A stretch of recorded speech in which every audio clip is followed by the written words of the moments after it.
नमस्ते, good morning.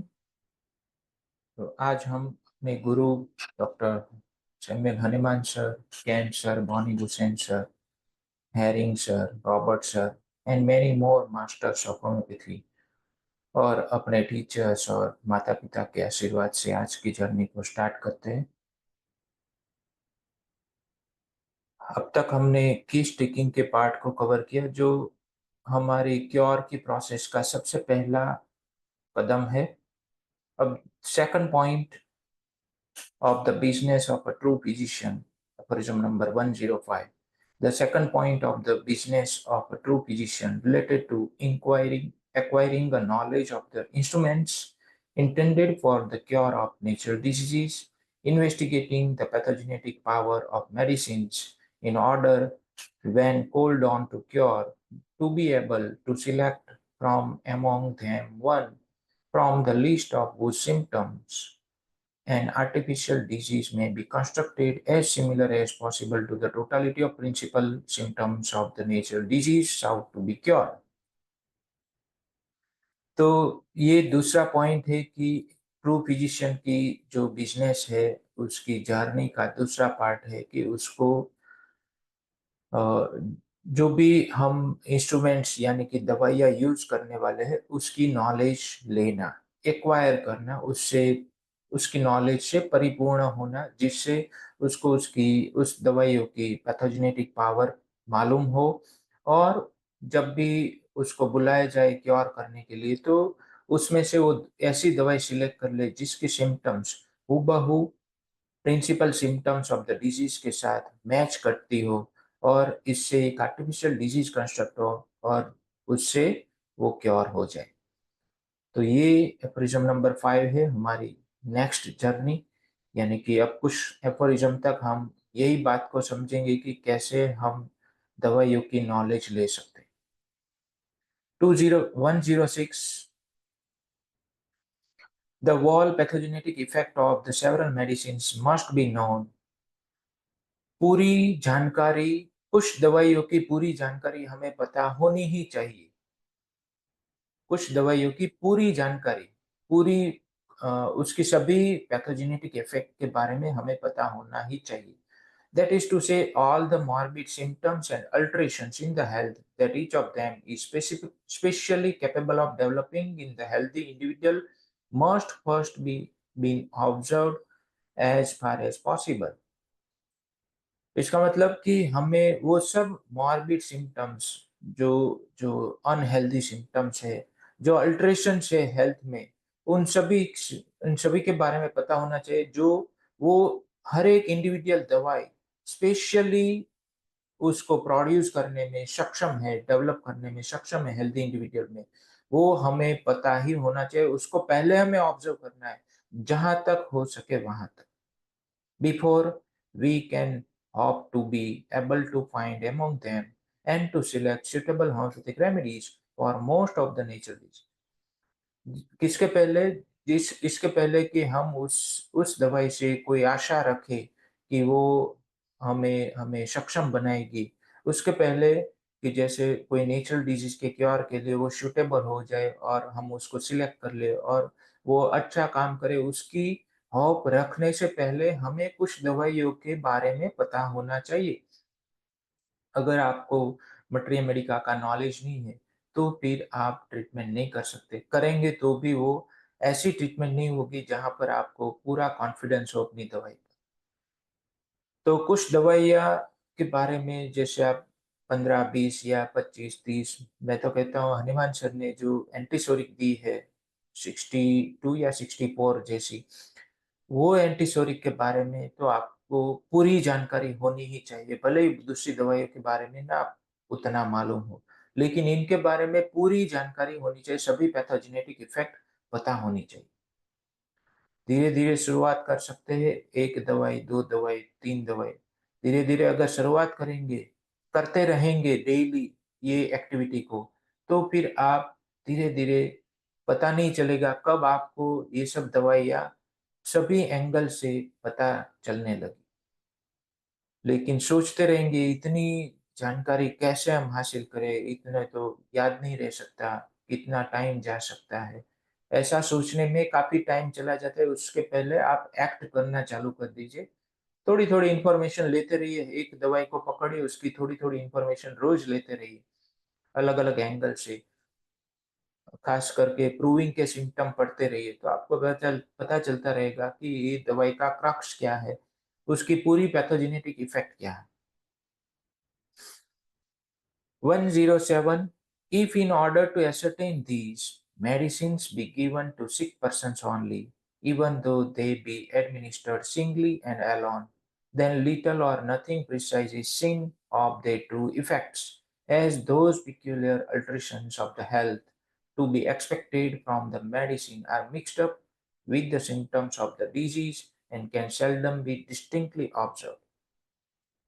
तो ये जानकारी को पाने के लिए यानी कि दवाइयों की इफ़ेक्ट क्या है, पैथोजेनिटी की इफ़ेक्ट क्या है, उसको जानने के लिए अगर आपने सिर्फ़ और सिर्फ़ बीमार व्यक्तियों को ही दवाई दी, even though they be administer singly and alone, भले ही आपने उस सिंगल दवाई को और एक ही डोज़ दिया, then little or nothing precise is seen of the true effects.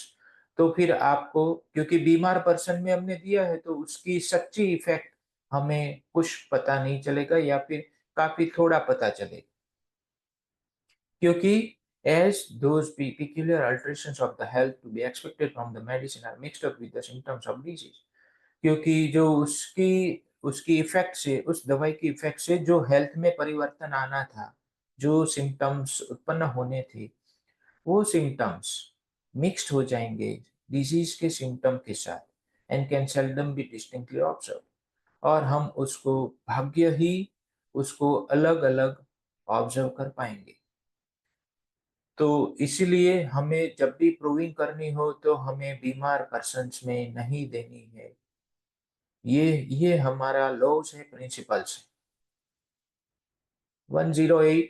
There is therefore no other possible way in which the peculiar effects of medicines on the health of individuals can be accurately ascertained. इसीलिए कोई दूसरा possible way नहीं है जिससे हम जो दवाइयों की पिक्यूलर इफेक्ट्स है हेल्थ के ऊपर इंडिविजुअल्स के ऊपर उसको एक्यूरेटली जानने का और कोई दूसरा मार्ग नहीं है there is no sure, no more natural way of accomplishing of this object. इससे और इस ऑब्जेक्ट को जो हमारा हेतु है कि उसकी पॉसिबल पैथोजेनेटिक इफेक्ट को प्रिसाइजली हम जाने वो ऑब्जेक्ट को कंप्लीट करने के लिए हासिल करने के लिए और कोई ज्यादा कुदरती प्रक्रिया नेचुरल प्रक्रिया और श्योरिटी के साथ और नहीं है इसके अलावा than to administer the several medicines experimentally in moderate doses to healthy persons in order to ascertain what changes, symptoms, and signs of their influence each individually produces on the health of the body and of the mind. कि healthy persons को हम वो दवाइयाँ they experiment करने के लिए moderate doses में जिससे उनके अंदर उनकी हेल्थ में कोई परिवर्तन आए, उनके अंदर सिम्पटम्स प्रोड्यूस हो, साइंस प्रोड्यूस हो, उसकी इन्फ्लुएंस के अंडर में उस हर एक जो तत्व हम प्रूव करने वाले हैं, ड्रग देने वाले हैं, उस हर एक तत्व की इंडिविजुअल इंडिविजुअल इन्फ्लुएंस के अंडर में हेल्थ में जो चेंजेस आते हैं उसको नोट डाउन करने के लिए हमें हेल्दी पर्सन्स को ही देना चाहिए। इसके अलावा को और कोई रास्ता नहीं और कोई नेचुरल तरीका नहीं। जिससे वो बॉडी और माइंड दोनों की हेल्थ में चेंजेस प्रोड्यूस करता है और वो हर एक तत्व अपनी इंडिविजुअली इफेक्ट देता है that is to say what disease elements they are able and tend to produce इसका इसका मतलब ये है कि वो कौन सी बीमारी प्रोड्यूस करने में सक्षम है वो उसकी तरफ डिस्पोजिशन रखता है कि भाई यही बीमारी वो प्रोड्यूस करेगा ऐसा हर एक तत्व अपने अपनी नेचर के हिसाब से बीमारियां प्रोड्यूस करती since as has been demonstrated क्योंकि जैसा हमने डेमोन्स्ट्रेट किया एफोरिज्म नंबर 24 से 27 तक। All the curative power of medicines lies in this power. जैसा हमने डेमोन्स्ट्रेट करके समझा कि उसकी जो क्योरेटिव इफेक्ट है वो इसी पावर में छुपी हुई है कि वो बीमारी कौन सी प्रोड्यूस कर रही है, क्या चेंजेस ला रही है हेल्थ में, वही तो उसकी क्योरेटिव पावर है। Lies in this power they possess of changing the state of man's health and is revealed by observation of the latter। और ये हम पता कर सकते हैं जब हम उसकी उसकी डिजीज प्रोड्यूसिंग पावर को ऑब्जर्व करें, तो उससे हमें पता चल सकता है, वरना वो पता नहीं चल सकता है। डायरेक्ट सिक पर्सन में हम कोई दवाई दे के उसको प्रूव नहीं कर सकते। इसमें फुटनोट है, footnote number 94। Not one single physician as far as I know during the previous 2500 years, पिछले 2500 साल के दरमियान, जितना मैं जानता हूँ, हनुमान सर कहते हैं कि जितना मैं जानता हूँ उसमें से कोई भी एक सिंगल फिजिशियन ने भी thought of this so natural, so absolutely necessary and only genuine mode of testing medicines। किसी ने भी इसके बारे में सोचा नहीं जो इतना प्राकृतिक है, इतना इतना श्योरिटी के साथ है, एब्सोल्यूट है, एकमात्र है और जरूरी है और ओनली जेन्युइन मोड है दवाइयों को टेस्ट करने का, इसके बारे में किसी ने भी सोचा नहीं। For their pure and peculiar effects in deranging the health of man, कि वो दवाइयाँ किस तरीके से प्योर और पिक्यूलियर इफेक्ट्स दे रही है, हेल्थ को डिरेंज करने में कैसी इफेक्ट दे रही है, इसको जानने के लिए किसी ने भी ये प्रयास नहीं किया। In order to learn what morbid state each medicine is capable of curing, जिससे हमें पता चल सके, हम सीख सके कि हर एक इंडिविजुअल मेडिसिन किस मॉर्बिड स्टेट को क्योर करने में सक्षम है, except the great and immortal Albert von Haller. सिर्फ एक ही पर्सन है जो अल्बर्ट वॉन हेलर, इसके सिवाय किसी और फिजिशियन ने इसके बारे में नहीं सोचा। तो हनुमान से पहले अल्बर्ट वॉन हेलर ने ये सोचा कि ड्रग प्रूविंग हेल्दी पर्सन्स में होनी चाहिए। इसीलिए इसका एक एमसीक्यू भी आता है, पीजी एंट्रेंस एग्जाम में भी आता है, और ऑर्गेनॉन के और मटर मेडिका के भी पेपर्स में एमसीक्यू आ सकता है इसका। He alone besides myself show the necessity of these। Pharmacy के भी एमसीक्यू में ये आता है। He alone besides myself, वो अकेले ने, मेरे अलावा उस अकेले ने इस जरूरियात को देखा। फिर बाद में अ, अलग लैंग्वेज में लिखा है, फिर हम आखिरी लाइन पे आ जाते हैं। But no one, not a single physician attended to or followed up these invaluable hint.